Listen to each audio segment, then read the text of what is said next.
तो गाइस मैं हूं अंकित और आप दिख रहे हैं रेसलिंग फैंस नेटवर्क। शुरू करते हैं गाइस अपनी बातों को हम लोग सबसे पहले ब्रॉक लेसनर से। तो आपको मालूम होगा ब्रॉक लेसनर अभी कैसी दिक्कतों के अंदर है। अब ब्रॉक लेसनर के ऊपर काफ़ी बड़े एलिगेशंस लगे हैं। इसके बारे में हमने पिछले वीडियो के अंदर बहुत अच्छे से डिस्कशन करी है। वो वीडियो आपने नहीं देखी तो जाके चेकआउट करो, आपको A to Z मैंने बताया, ऊपर आई बटन में आपको वीडियो मिल जाएगी।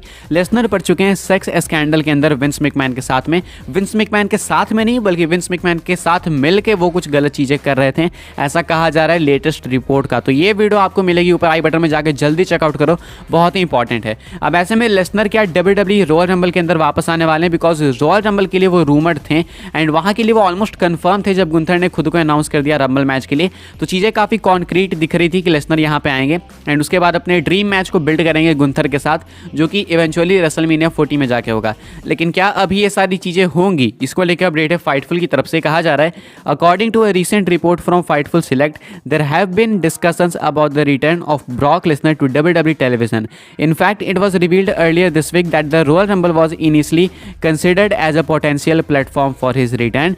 Fightful received further confirmation of this possibility on Thursday. However, it was also pointed out that due to Brock Lesnar's implied involvement in the ongoing Vince McMahon lawsuit, these plans might undergo a change. तो यहाँ पे बताना है Fightful का कि इससे पहले इस हफ्ते रिपोर्ट निकल के सामने आ रही थी कि लेसनर बहुत ही जल्दी WWE टेलीविजन पे वापस आ जाएंगे। रॉयल रंबल जो है बिल्कुल परफेक्ट प्लेस था उनके रिटर्न के लिए एंड वहाँ पे वो आने वाले थे। ये चीज़ कंफर्म करी गई थर्सडे को कि ये चीज़ होने वाली है, इसकी पॉसिबिलिटी है कि रॉयल रंबल में लेसनर आ सकते हैं। लेकिन अभी बिकॉज लेसनर इस कॉन्ट्रोवर्सी के अंदर पड़ चुके हैं तो बताया जा रहा है कि ये प्लान्स अब चेंज हो सकते हैं एंड अब हो सकता है कि आपको लेसनर रॉयल रंबल में ना देखने को मिले। अब अगर मैं आपको अपने ओपिनियंस बताऊं तो मेरे अकॉर्डिंग आपको नहीं देखने को मिलेंगे रॉयल रंबल में ब्रॉक लेसनर, क्योंकि ब्रॉक लेसनर अभी देखो गिल्टी प्रूवन भी नहीं है एंड ना ही ब्रॉक लेसनर ऐसा है कि भाई बिल्कुल इस चीज़ में शामिल हो चुके हैं। मतलब ना ही ब्रॉक लेसनर को कंफर्म करा गया कि उनकी इसमें शामिल है कुछ ना कुछ हरकतें एंड ना ही ये साबित करा गया कि वो इसमें नहीं शामिल है। यानी कि 50-50 चांसेस है अभी लेसनर हो भी सकते हैं, नहीं भी हो सकते हैं। तो ये चीज़ अभी साबित होने में, प्रूफ होने में टाइम लगेगी। तो उसमें जब तक ये टाइम लगेगा, जब तक लेसनर नन गिल्टी नहीं प्रूफ हो जाते हैं, तब तक WWE उनको नहीं लाएगी मेरे अकॉर्डिंग तो। एंड अगर वो गिल्टी प्रूफ हो जाते हैं तो देन तो मुझे लगता है फ्यूचर बहुत ही खराब है। तो कहने का ओवरऑल सेंस ये है, मैं काफ़ी कंफ्यूज शायद आपको कर रहा हूँ, मुझे ऐसा लग रहा है। कहने का मतलब है कि रॉयल रंबल के लिए पहले वो रूमर थे लेकिन अभी वो रंबल में नहीं आएंगे मोस्ट लाइकली, बिकॉज कंट्रोवर्सी इतनी सारी हो गई है एंड अभी साबित भी नहीं हुआ है कि लेसनर इसमें शामिल नहीं है। तो अगर वो शामिल नहीं होंगे तभी आएंगे, लेकिन ये चीज़ अभी साबित होने में टाइम लगेगा अच्छा खासा। तो अभी जो है लेसनर कहीं भी दिक्कतों से बाहर नहीं निकल रहे हैं। कहने का मतलब है कि रंबल के लिए वो प्लान थे लेकिन अब चीज़ें इतनी ईजी नहीं है एंड अब शायद आपको वो रॉयल रंबल में अपना सरप्राइज रिटर्न करते हुए ना देखने को मिले। इसके अलावा एक और रिटर्न रूमर है, वो है साशा बैंक्स का एंड ये हो सकता है, इसके चांसेस बहुत ज़्यादा हैं क्योंकि साशा बैंक्स ने अभी एक बहुत ही मेजर टीज ड्रॉप करा या फिर कह सकते हैं क्या उन्होंने स्पॉइल कर दिया, ये मैं आपको बताता हूँ। लेकिन उससे पहले आपने चैनल को सब्सक्राइब नहीं किया तो जल्दी से सब्सक्राइब कर लो, नीचे छोटा सा बटन है एंड ऑलरेडी रंबल सीजन है, परसों रॉयल रंबल है तो बहुत कुछ आने वाला चैनल के ऊपर, तो जल्दी से सब्सक्राइब बटन दबाओ यहाँ पे। अब बात कर लेते हैं हम लोग साशा बैंक्स की। साशा बैंक्स ने आखिर ऐसा क्या किया भाई कि लोग कह रहे हैं कि स्पॉइल हो गया रिटर्न। आज अगर आपको नहीं पता तो साशा बैंक्स यानी मर्सिडीज मोने का बर्थडे है एंड उनको लोग विश कर रहे थे। अब ऐसे में जो है विश करते किसी बंदे ने विश करते हुए कह दिया कि मैं तो तैयार हूं कि सैटरडे को आपका रिटर्न होगा। या आप लोग देख सकते हो कि स्क्रीनशॉट यहाँ पे साशा बैंक्स ने इस ट्वीट को लाइक भी करा है। यहाँ पे एक बंदा ट्वीट करता है, कहता है happy birthday, see you Saturday, यानी कि कहता है कि बर्थडे की शुभकामनाएं एंड उसके बाद सैटरडे को मिलेंगे। सैटरडे को क्या है तो रॉयल रंबल है एंड इसको साशा बैंक्स लाइक भी करती हैं। अब साशा बैंक्स देखो यूजुअली ट्वीट्स वगैरह लाइक नहीं करती हैं, मतलब करती हैं, ऐसा नहीं कि बिल्कुल भी नहीं करती हैं, लेकिन इन चीज़ों को लाइक नहीं करती हैं। एंड बर्थडे को लेकर इन्होंने सिर्फ एक ही ट्वीट लाइक करा था और वो ये वाला ट्वीट था। तो क्या साशा बैंक्स ने ओपनली टीज कर दिया? बिल्कुल, टीज तो बिल्कुल कर दिया है, लेकिन क्या ये ट्रोल कर रही है? हो सकता है कि ट्रोल भी कर रही होंगी, ये कंफर्म नहीं है, लेकिन अभी के हिसाब से चांसेस और ज़्यादा बढ़ चुके हैं कि Sasha banks women's royal rumble में आपको देखने को मिलेंगी। मेरे अकॉर्डिंग हो सकता है रिटर्न यार, बिकॉज AEW के अंदर काफ़ी रूमर्स थे लेकिन अभी तक वो AEW में नहीं आई एंड अगर WWE उनको रॉयल रंबल तक कहीं और नहीं जाने दे चुकी है, मतलब अभी तक वो AEW में नहीं गई है, तो देन मेरे अकॉर्डिंग WWE पक्का इनको साइन कर लेगी। मतलब WWE देख रही है ना कि साशा अभी कहीं गई नहीं है एंड मेरे अकॉर्डिंग वो साइन करके बैठी हुई है WWE के साथ ही, वेट कर रही थी रंबल का एंड अभी ये टीज, ये स्पॉइलर जो भी कह लो, इन्होंने अपनी तरफ से डिलीवर भी कर दिया है। आगे बढ़ते हैं गैस, बात करते हैं अगली स्टोरी के बारे में जो कि है स्पोर्ट्स इलस्ट्रेटेड को लेके। तो स्पोर्ट्स इलस्ट्रेटेड ने परसों तरसों दहला के रख दिया था लोगों को कि भाई इन्होंने एक जो रिपोर्ट दी थी लोग उसे देख के पागल हो गए थे। रिपोर्ट थी कि CM पंक वर्सेस कोडी रोड्स का मैच होगा, गुंथर वर्सेस सेथ रॉलिंस होगा, रोमन रेंस वर्सेस रॉक होगा। काफ़ी सारे लोग इसको सुनने के बाद शॉक हो गए थे कि भाई सही में ऐसा होने वाला है क्या। अभी इसको लेके बाद में रिपोर्ट निकल के सामने आई कि WWE इस रिपोर्ट से काफ़ी नाखुश है एंड लोगों को बिल्कुल भी पसंद नहीं आया कि रिपोर्ट के अंदर बताया गया है कि ट्रिपल गैज के क्लोज सोर्सेस ने ये चीज़ बताई है।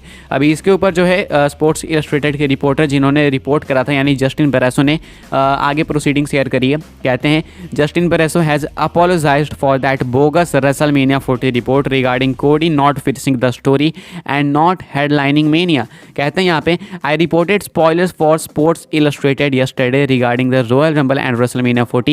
I reported what was detailed to me by previously reliable sources. It appears this was a deliberate attempt at misinformation or misinformation that is being spread through WWE itself. तो यहाँ पे इनका कहना है, ये WWE पे ही आरोप लगाते हैं। कहते हैं कि मुझे लगता है कि WWE जानबूझकर ये मिस इन्फॉर्मेशन फैला रही है, बिकॉज मेरे ये जो सोर्सेस है जिन्होंने मुझे इस चीज़ को रिपोर्ट करा है वो काफ़ी रिलायबल सोर्सेस है, काफ़ी ट्रस्टेड सोर्सेस हैं, तो मैं उन पर डाउट ज़्यादा नहीं कर सकता। लेकिन अगर ये चीज़ उन्होंने जानबूझकर करी है तो ये काफ़ी गलत है एंड ये काफ़ी गलत अटेम्प्ट है मिस इन्फॉर्मेशन फैलाने का। लेकिन मुझे लगता है कि WWE जानबूझकर ये मिस इन्फॉर्मेशन फैलाना चाहती थी एंड ये सॉरी कहते हैं उस बोगस रिपोर्ट के लिए। तो अब इनका कहना है कि जो रिपोर्ट इन्होंने शेयर करी थी वो एक बोगस रिपोर्ट थी एंड वो WWE ने जानबूझ के शायद कराई है मिस इन्फॉर्मेशन फैलाने के लिए।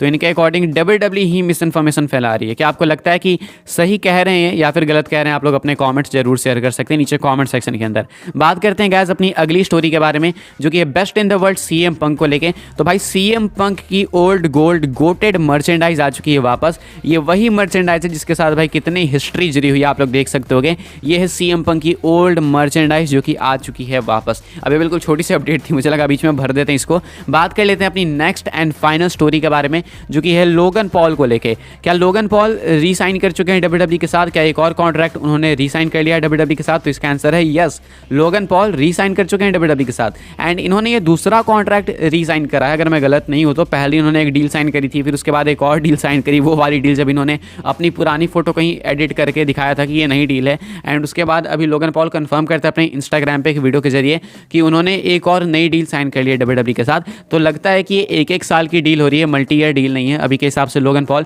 WWE के साथ फिर से कॉन्ट्रैक्ट के अंदर आ चुके हैं एंड फुल टाइम रेसलर के तौर पर, यानी कि वो शायद आपको ज़्यादा एक्टिव देखने को मिले। ये तो मैं शायद ही कह सकता हूँ भाई, देखो कुछ पता नहीं क्या है क्या नहीं, कॉन्ट्रैक्ट हमने पढ़ा नहीं है, लेकिन रूमर्स का कहना है कि फुल टाइम रेसलर के तौर पे इन्होंने एक और नई डील साइन करी है। साथ में केविन ओवेंस के साथ इनका परफॉर्मेंस सेंटर के अंदर बहुत ही भयंकर ब्रॉल भी हुआ, WWE ने इसको लेकर वीडियो भी पोस्ट करी। तो ये चीज़ बहुत सही हुई है एंड इनकी जो बिल्ड है रॉयल रंबल में होने वाले मैच के लिए वो भी सही होगी इस ब्रॉल के साथ में। तो अब रॉयल रंबल के लिए भी हाइप है अच्छी खासी एंड ओवरऑल इस वीडियो के लिए यही कुछ अपडेट्स थी। I hope so Brock Lesnar वाली न्यूज़ आपको समझ आ गई हो क्योंकि वो बहुत कॉम्प्लिकेटेड हो गई थी एंड सासा बैंक्स ने इतना कुछ टीज कर दिया है। रेसलमेनिया 40 को लेकर जो अपडेट थी मैंने आपके साथ शेयर कर दी है। लोगन पॉल ने रीसाइन कर लिया, CM पंक की आ चुकी है ओल्ड मर्चेंडाइज वापस। देखते हैं कब वो पहन के एंटर करते हैं रिंग में। इस वीडियो के लिए गाइस यही कुछ अपडेट्स। आई होप सो आपको वीडियो पसंद आई हो तो वीडियो को लाइक करें, शेयर करें, सब्सक्राइब करें, चैनल को फॉलो कर सकते हैं मुझे इंस्टाग्राम एंड ट्विटर पर, लिंक आपको मिल जाएगा डिस्क्रिप्शन में। ज्वाइन कर सकते हैं व्हाट्सएप चैनल को, उसके भी लिंक है डिस्क्रिप्शन में। मिलते हैं अपनी नेक्स्ट ऑफर काफ़ी इंटरेस्टिंग वीडियो में।